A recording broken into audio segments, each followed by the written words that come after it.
The find was significant because it indicated that someone had traveled to Greenwood to murder the family and then returned to Bonita to dispose of the purse and murder weapon. It appeared that a Bonita resident was responsible. The proximity of the evidence found to the Buchanan construction headquarters strengthened the theory that the boss had been killed by a disgruntled employee. Investigators sent the firearm and bag of documents for examination, requesting a warrant to search the company's records and premises.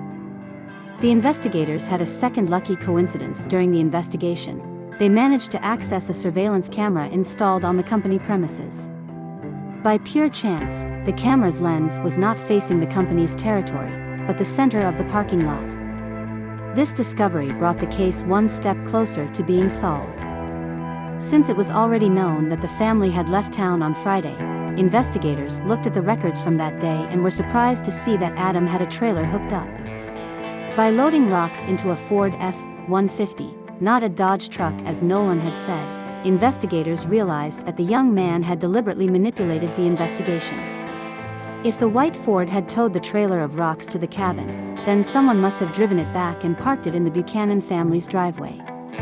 The investigators re-examined Nolan, trying to protect him while getting as many details as possible. Nolan recounted his weekend, where he had been and who he had seen, only this time they asked him what movie they had seen at the theater. At the movies, how he paid for shopping at the mall and dessert on a date. The unsuspecting Nolan responded with his father's credit card. Agents then obtained a warrant to search Buchanan's home in Bonita, search vehicles, and check financial records. The Ford car was still parked in the driveway. They looked it over and noticed reddish soil stuck to the tires, similar to that found in Greenwood. If the Ford had been used for a trip last weekend or earlier, there could be traces of soil. The tracks would have been less obvious, however. Unfortunately, the fire had washed out the tire treads near the country house, but the dirt indicated that the car had probably been in Greenwood recently. Investigators analyzed credit card payments and found that Adam Buchanan had used his card on Friday, September 11th, at the Taco Bell fast food restaurant while heading to Greenwood. Nolan, on the other hand, claimed that he had stayed home, that he had not gone with his parents and that he had the credit card in his possession. Investigators then went to the diner. They said their son and daughter-in-law used to stop by after doing renovations to the cabin. Security cameras recorded the couple leaving the bar, and surveillance cameras along the road helped track their route. A Ford F-150 headed toward the Buchanan's cabin around 2:30 a.m. the day of the fire and at 3:30 a.m. In the first case, the camera captured Adam and Molly in the vehicle as they headed in the opposite direction, while in the second case, it captured only Nolan a few hours later, on Sunday morning, September 13th. Adam's credit card was used to pay at 3 locations in Bonita: Starbucks, McDonald's, and a gas station. The bank confirmed to investigators that Buchanan only had a bank card. These facts contradicted Nolan's statements. At this point, the forensic results came in. Nolan's fingerprints were found on the gun.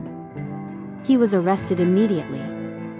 In the middle of a high school class, Nolan Buchanan pleaded not guilty to the charges against him. He tried to twist the story, claiming that his father shot the family, then pointed a gun at him, and he, in self-defense, accidentally grabbed the gun, shooting his father. Nolan insisted that it was an act of self-defense, attributing the fire and subsequent lies to a state of panic and extreme fear. For this reason, he took gasoline and set the house on fire to make it look like nothing had happened there. The defense has continuously. During the trial, Nolan's lawyer highlighted Adam's abuse of his son and other family members. However, the coroner questioned the verdict because the bullet wound to Gavin's skull appeared to have been caused by a shot fired at nearly 90 degrees. Nolan, on the other hand, claimed that he and his brother were sleeping in adjacent beds and were awakened simultaneously by the noise and screams.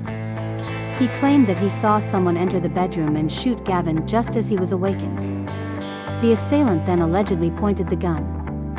Nolan miraculously managed to push the assailant away, but in this scenario the shot would have been fired at an angle of about 45 degrees, inconsistent with the forensic evidence.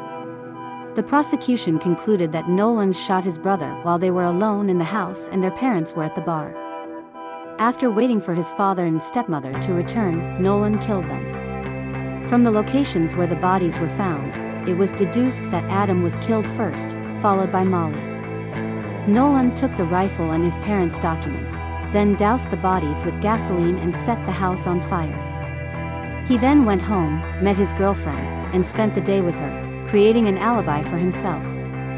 On July 13, 2018, a jury found Nolan guilty of 3 counts of first-degree murder. As a result, he was sentenced to 150 years in prison with the possibility of parole after 25 years. In announcing the sentence, Judge Kingsbury reflected on the verbal and physical abuse Nolan had suffered, as well as testimony that Nolan had butchered his brother to prevent his brother from going through the same horror or being forced to live with what his father had already done to him. However, the judge also listed facts regarding the premeditation of the crime, the subsequent arson, the creation of alibis, and the plans for running the family business that Nolan had confided in his family. The judge also cited the failure to follow the rules and the deviant behavior noted by staff at the South Lake Tahoe Juvenile Treatment Center, where Nolan was sent after his arrest. "Everyone has the opportunity to change," Judge Kingsbury told Nolan. "I hope you will do everything you can to do everything you can to succeed. If you behave, you will have the opportunity to obtain parole in 25 years, based on the Senate bill and the Supreme Court decisions. It is up to you whether or not you take that opportunity." Nolan continues to maintain his innocence. If he ever gets parole, he will have to pay a huge settlement to the victims, although the amount is still unknown. Thanks for watching. Vicky has been with you. Subscribe to the channel and don't forget to click the bell to not miss new stories from around the world. See you soon and take care of yourselves.